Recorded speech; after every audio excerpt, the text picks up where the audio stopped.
Bom dia, bom domingo, sem conversa fiada. Essa logo texto cheio de coisa pra fazer hoje. É, Agora eu vou falar do texto de Genaro Carrió, Notas sobre Direito e Linguagem. É um texto que vai falar muito sobre também aquela questão de interpretação, de vagueza, ambiguidade, da importância da linguagem, blá blá blá blá blá blá blá blá blá. Mas é importante apresentar esse tipo de texto porque apresenta os problemas que acontecem na linguagem e, por que não dizer, na linguagem jurídica. Então, na hora de solucionar conflitos, né, algumas divergências sobre doutrina, é muito legal a gente, antes de tentar focar, mirar no conflito propriamente dito, por exemplo, o que uma lei quer dizer, a gente procurar a essência, a causa raiz dessa lei. Por exemplo, a gente vê se essa lei é uma lei que vai prescrever alguma conduta, que vai proibir alguma determinada ação sua, enfim. Primeiro a gente tentar achar sobre que tipo de lei é essa, para depois entender o que ela quer dizer. Primeiro a gente sabe que ela está proibindo, para depois a gente tentar entender o que ela está querendo proibir.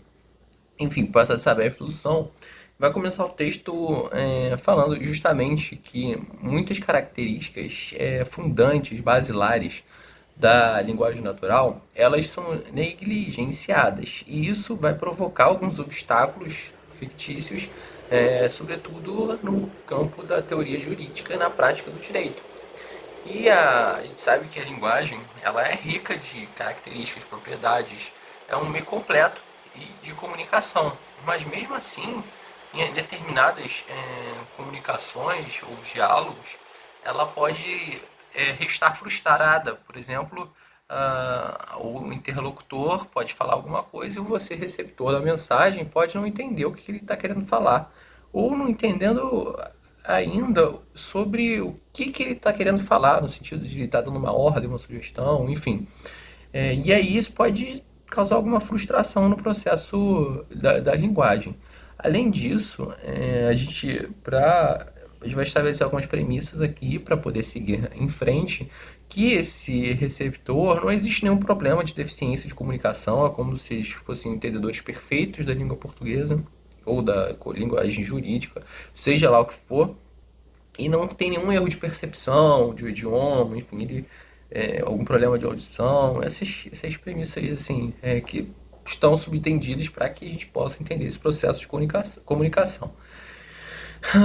Então ele vai basear a situação em duas perguntas, né? Duas perguntas basilares. A primeira é como devo entender a expressão. Ele coloca uma situação lá que dois amigos estão conversando e aí do nada fica um silêncio e você fica perplexo. Finge que eu sou o cara que está falando e você fica perplexo.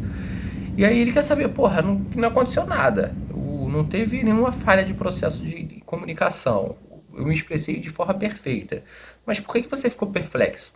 E aí, duas perguntas têm que ser postas. A primeira é, como é que você deve entender a minha expressão? A expressão do amigo, no caso.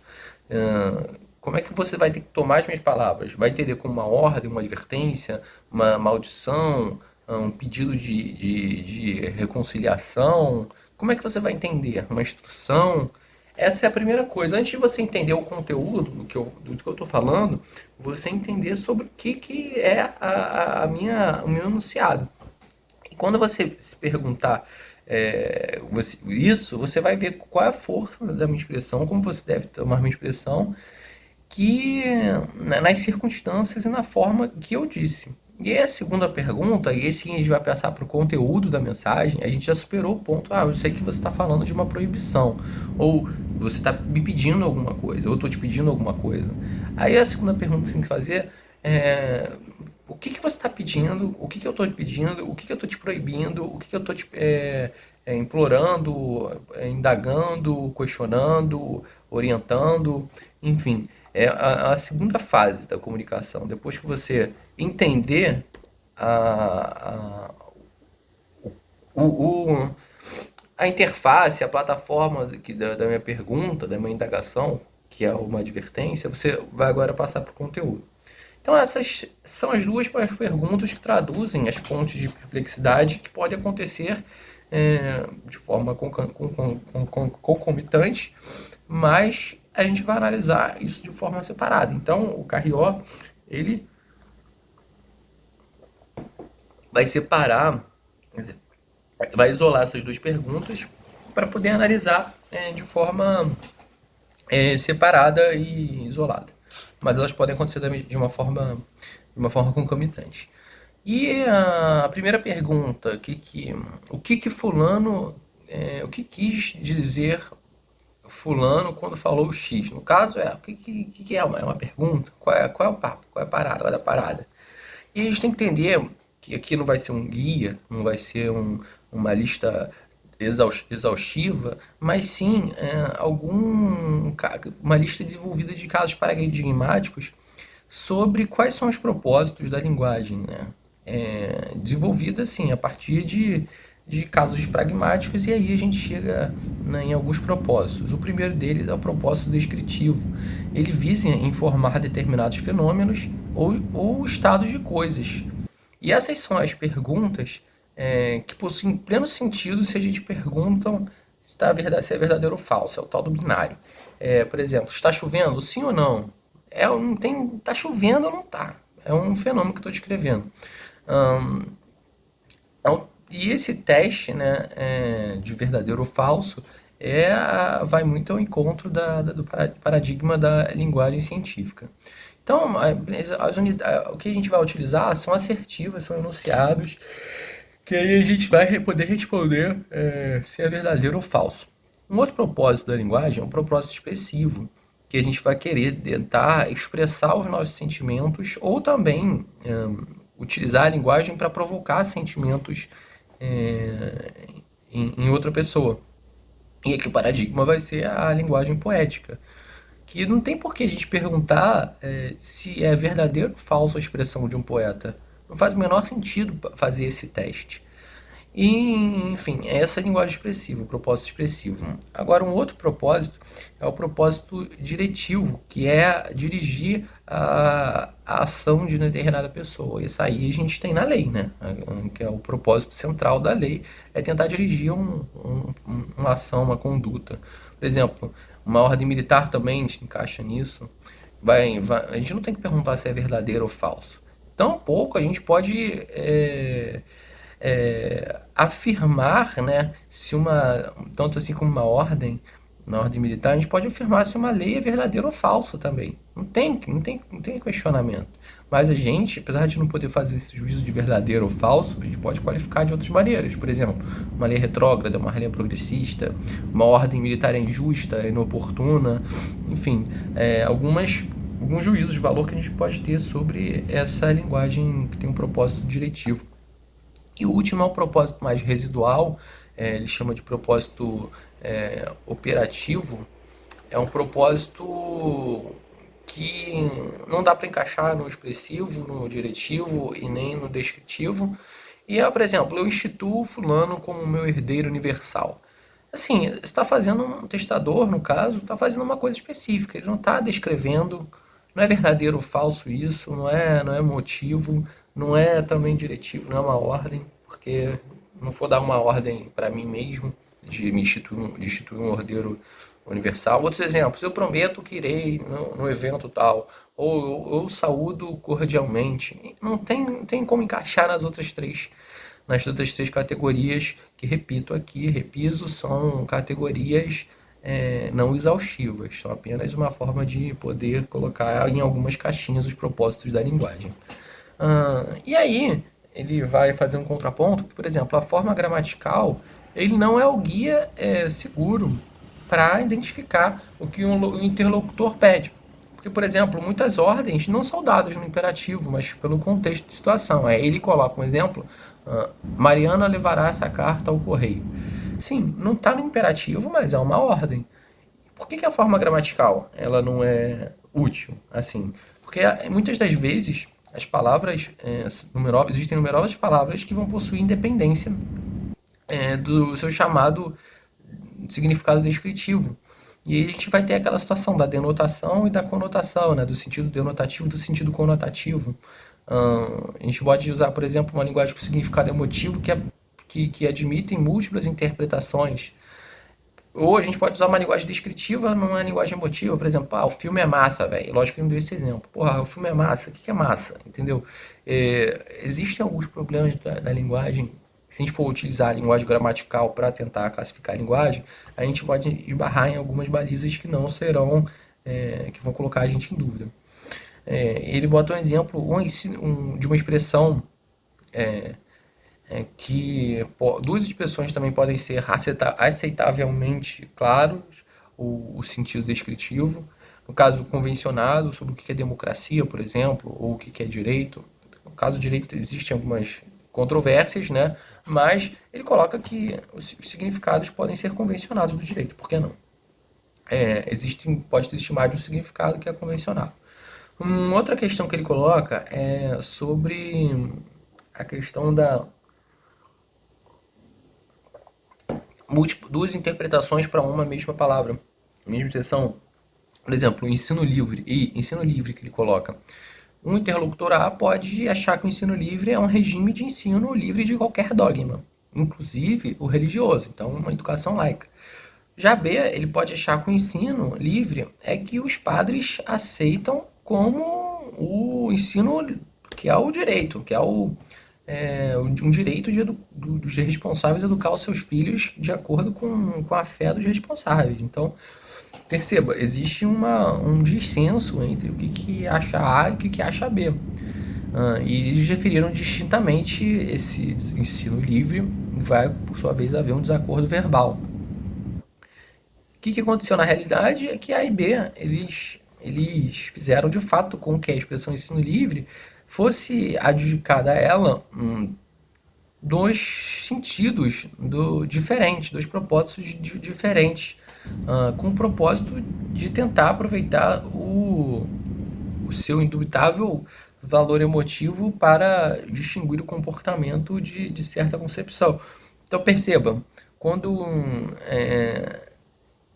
eles colocam na hora de definir o descritivo, aqui eu acho que eu não percebi tanto uma linguagem emotiva, mas eles utilizam a sua expressão para dizer que o dele é o certo e o outro não é. E aí ele coloca essa questão como uma forma de você tentar dissuadir o interlocutor, né?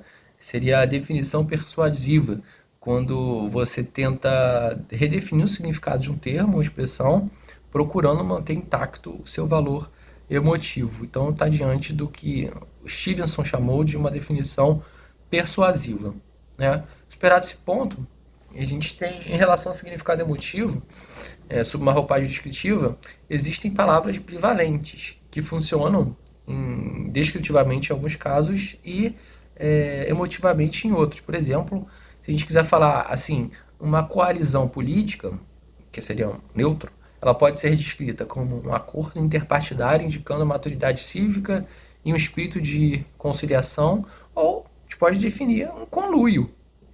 Ambos vão estar se referindo a essa coalizão política. Então, que ele quer dizer isso, que portanto é possível descrever o mesmo conjunto de fatos usando uma linguagem neutra ou uma linguagem com diferentes tonalidades emotivas. Ele dá outro exemplo, fala dos advogados. Os advogados pedem atualização urgente de seus honorários, ou os urubus pretendem ganhar mais, ou ainda os auxiliares de justiça estimam que a compensação de seus serviços profissionais não está de acordo com a hierarquia dos mesmos. Perceba, são três maneiras de você falar que os advogados querem uma maior retribuição, mas o emprego de certos termos, a fim de descrever determinada pretensão, vai se apresentar como absurda. Por exemplo, a questão do urubu, que os urubus querem ganhar mais. Sacanagem, né? E o que tem a ver com a gente, comigo, não com você?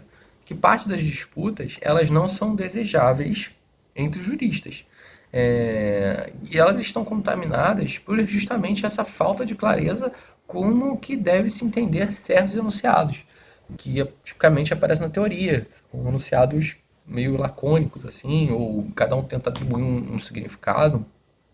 E para eliminar tal desacordo, obter clareza sobre isso é uma condição necessária, mas não é uma condição suficiente. Por que eu quero dizer isso? Porque a gente tem que procurar, quando acha algum enunciado que a gente não entende, primeiro é esclarecer aquela primeira pergunta.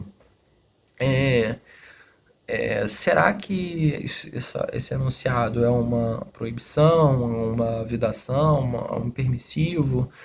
E aí depois a gente pergunta, a gente sai buscando quais serão as expressões que encaixassem nesse conteúdo, né? Seria a segunda pergunta, para a gente saber realmente o que está escrito ali, o que conteúdo. Então, antes da gente buscar é, falar que um enunciado não satisfaz a gente, ou porque a gente já está errado esse enunciado, a gente tem que buscar algumas perguntas, e que ele bota umas perguntas exemplificando, antes de sair refutando o argumento. Por exemplo, o que é isso? É uma assertiva? É um enunciado que propõe descrever certo estado de coisas? É uma recomendação disfarçada sob forma de uma assertiva? Isso é, um enunciado que dissimuladamente tenta exaltar um estado de coisas positivo? Também a gente pode perguntar, um anunciado é um anúncio ou é uma advertência de que tal palavra será utilizada exclusivamente com determinado sentido? E aí por diante. Esse tipo de investigação, como exame prévio, ele é fundamental e os juristas geralmente tentam negligenciá-lo. E agora nessa próxima parte, a gente vai demonstrar a importância que vai ter esse exame prévio para a vida de um jurista, né? Porque antes da gente tentar esclarecer realmente como é que uma palavra pode ser interpretada, a gente tem que voltar e ver sobre o que enunciado se trata, né? Então, a segunda pergunta, o que quer dizer X? O que quer dizer X? É realmente o conteúdo da mensagem. Por exemplo, se alguém manda B, se A manda B lá na feira X comprar Y de frutas, agora a gente vai tentar descobrir o que é Y, quem é X, enfim, é realmente os elementos da frase, assim. E uma das funções da palavra que ele vai colocar aqui, ainda que não a única, é fazer referências aos objetos, às propriedades, aos fenômenos, fatos concretos, estados de ânimo, atividades. Isso é que como o nosso repertório linguístico, ele não é tão rico e infinito, de forma que cada objeto vai apresentar um determinado nome, ou cada fato vai apresentar um determinado nome. Enfim, o meu iPhone, o meu Galaxy e o seu iPhone, eles são chamados de celulares. Apesar de a gente definir a marca para cada um deles, eles estão num grupo, numa categoria, né? Então, nossa linguagem ela está baseada justamente nessas palavras genéricas, gerais, que servem para aludir grupos ou famílias de objetos, fatos ou propriedades, e não com base no nome próprio dos objetos. Então, um pouco me interessa se esse celular é um Galaxy para comunicação. Na realidade, o que interessa é um celular, é ele ser um celular. E o uso de palavras gerais, que são palavras classificadores, por vezes elas podem frustrar a nossa comunicação, justamente porque palavras gerais elas têm dois probleminhas que eu vou apresentar depois dessa objeção que eu vou fazer. Que algum crítico ele pode objetar assim, porra, então qualquer dificuldade genuína, então pode suscitar o uso dessas palavras gerais, já que os distintos objetos eles não estão agrupados de forma arbitrária. Existe um critério, uma regra por trás do uso de algum termo. E aí, continuando a crítica, essas palavras gerais elas cumprem uma dupla função. Elas denotam ao mesmo tempo que conotam. Elas denotam um conjunto de objetos, né, que exibem as características ou propriedades por cuja virtude a gente aplica na mesma palavra, ou seja, o significado denotativo ou extensivo. Né? A gente pega o conjunto de objetos aos quais se aplica uma palavra e também a gente tem um sentido conotativo. Conotamos essas propriedades, ou seja, é a nossa intenção, conotação ou intenção. As propriedades, a gente utiliza as palavras por virtude das quais aplicamos esses objetos a uma mesma palavra. Então, portanto, o pertencimento de um objeto a um grupo dessas palavras, de objetos denotados por uma palavra, fica determinado pelo fato que o primeiro exibe as propriedades conotadas pela segunda. Isso é, o critério para o uso correto dela, no final das contas, é a presença em objetos de determinadas propriedades em questão. Então, objeto, cadeira, denota. Qual que é a conotação de uma cadeira? Quatro pés, um encosto, enfim, a gente tem a palavra denotativa, no caso cadeira, e depois as propriedades conotadas que a gente tem na nossa cabeça, que não que não é cadeira, mas são os elementos, os atributos. Só que aí, pequeno gafanhoto, as coisas não são tão simples, porque determinadas palavras podem apresentar ambiguidade e também a vagueza. Então são esses dois problemas, empecilhos, na realidade eu chamaria de consequências naturais da linguagem, que existem, que podem prejudicar essa questão da atribuição de palavras genéricas, e isso pode nos causar determinada frustração no nosso processo cognoscível da linguagem. Então, na ambiguidade, não é certo que todas as palavras vão ser utilizadas em todos os contextos para conotar as mesmas propriedades. Elas possuem, pelo contrário, elas possuem significados diferentes a depender do contexto. Por exemplo, rádio pode ser um rádio de pilha que você escuta música, pode ser um rádio walk-talk, pode ser o rádio, o elemento da tabela periódica, e elas também podem ter critérios de aplicação unidos por conexões mais ou menos complicadas. Ou seja, a gente pode utilizar, de acordo com o critério de aplicação, palavras em sentidos metafóricos, de linguagem figurada. Por exemplo, uma conferência foi pesada. Eu não consigo ler essa pessoa porque ela é opaca, por exemplo. Enfim, ou não são palavras utilizadas no sentido metafórico, que a gente sabe que uma conferência é pesada, de peso, né? A gente sabe que pode ser talvez um pouco, nem densa, né? Pode saber que foi exaustiva, uma conferência que, enfim, demorou bastante, ou pode ser como a gente não sabe, que também pode ser outros significados metafóricos. E uma mesma palavra, né? Por exemplo, jogo. Olha a ambiguidade que ela pode ter. Pode ter uma multiplicidade de objetos representados. Por exemplo, pode ser um jogo de cartas, um jogo de tabuleiro, war, pode ser, sei lá, um basquete, pode ser futebol, pode ser, enfim, uma porrada de coisas que a gente vai ter que perguntar o que tem de comum essas coisas. Que propriedade em comum poderia justificar essa união de palavras tão distintas? A gente pode pressupor aqui uma característica essencial, seria a atividade humana guiada por um conjunto de regras. Fica muito vago ainda, né? E aí a gente vai entrar no segundo problema da linguagem, que é a vagueza.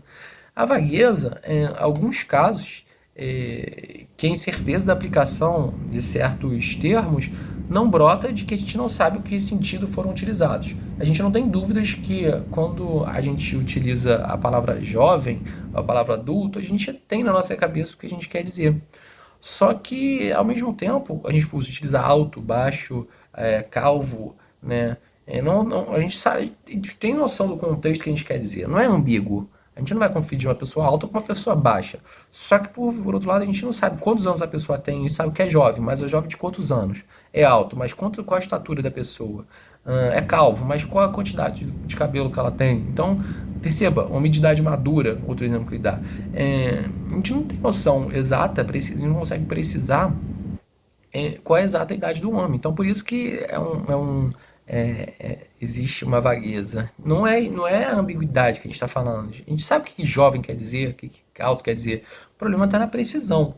Essas palavras são utilizadas existem palavras que são utilizadas deliberadamente com imprecisão e também cumprem uma função importantíssima na linguagem natural e, por sua vez, na linguagem do direito. A gente fala corriqueiramente em prazo razoável, injúria grave, perigo iminente, velocidade excessiva, erro substancial, culpa. São palavras completamente vagas que a gente precisa tentar interpretar para saber qual é o sentido que a gente está utilizando. Mas são palavras que, assim, se a gente definir na lei prazo razoavelmente justo, cara, será que a gente vai conseguir abordar todas as situações concretas que existirem? Então não, são palavras deliberadamente utilizadas com esse sentido de vagueza. E ele coloca também uma observação importante, que todas as palavras são potencialmente vagas. É o que o Weismann chamou de textura aberta da linguagem. Que as condições de uma palavra elas não estão determinadas em todas as direções possíveis. Isso é, sob a textura da linguagem, é ilusão a gente pressupor que os critérios que presidem os usos das palavras empregadas estão totalmente determinadas. E existe uma crença equivocada quando a gente acha que a gente achou um número de características, propriedades definidoras, da gente acreditar que uma propriedade é única e esquecer de outras propriedades possíveis não incluídas entre aquelas que são excluídas. A gente não faz um juízo de apreciação, por exemplo, essa cadeira tem esse encosto aqui, essa almofada. Se eu excluir essa, se eu não apreciar que cadeira tem essa almofadinha na cabeça, eu não posso excluir isso. A gente tem que sempre utilizar isso como possibilidade. A gente não pode reputar como excluída ou como irrelevantes as propriedades ou as características que não foram consideradas. A gente pode sim excluir as características que a gente considerou na nossa categorização, né? Então tem esse problema, que muitas das vezes a gente exclui coisa que a gente não apreciou. Ou seja, a gente é prepotente para falar que isso nunca vai acontecer, a gente não coloca como possibilidade, né? E o uso nesse sentido, né, essas últimas que não foram consideradas, elas não estão excluídas. Quando apresenta. Porque pode acontecer da gente queimar nossa língua, chegar uma hora que essa propriedade seja relevante, né? Quando a gente se apresenta diante do caso que aparece uma ou mais dessas características, é perfeitamente legítimo que a gente vai sentir dúvida, ou que a gente vai poder chegar, chegar à conclusão de que essa característica não pode ser eliminada, né? Por um processo de dedução a partir do significado das palavras. Ou seja, se a gente pode perceber que realmente a tampa é um objeto, uma característica essencial para uma garrafa, porque a gente pode ver que uma garrafa sem tampa é uma garrafa que não vai cumprir a função de estocar, de armazenar. Então, realmente, eu não deveria ter excluído esse atributo da garrafa. Então, assim, e outros determinados questões sobre a garrafa, rótulo, preciso do rótulo, porque sem o rótulo a gente não vai saber qual é a composição do líquido, do alimento que tem dentro. Enfim, a gente tem, nesse sentido, que o uso da palavra é totalmente aberto. Ele pode admitir extensão ou redução. Então, as coisas que a gente não apreciou, ou a gente julgou, não, isso aqui é impossível acontecer. Uma hora ou outra, justamente por esse sentido aberto da linguagem, ele vai poder voltar, né? Então, basta que seja possível para que as palavras genéricas que usamos a gente não sejam completamente definidas. Qualquer que seja as nossas crenças sobre o particular. Então, tudo pode mudar, todas as definições podem mudar. Então, não dispomos de algum critério que nos sirva para incluir ou excluir todos os casos possíveis. É humanamente possível, justamente pela nossa...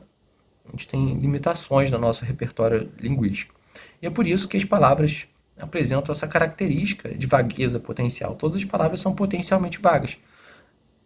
Isso é uma enfermidade, segundo o autor, é uma enfermidade incurável das linguagens naturais, justamente porque elas podem reduzir ou aumentar o seu significado. Essas palavras genéricas servem muito bem para categorizar, mas como eu falei, existem esses dois problemas principais, da vagueza, que ela é potencialmente existente em todas as palavras, e da ambiguidade, né? Então fica esse vídeo, bom domingo.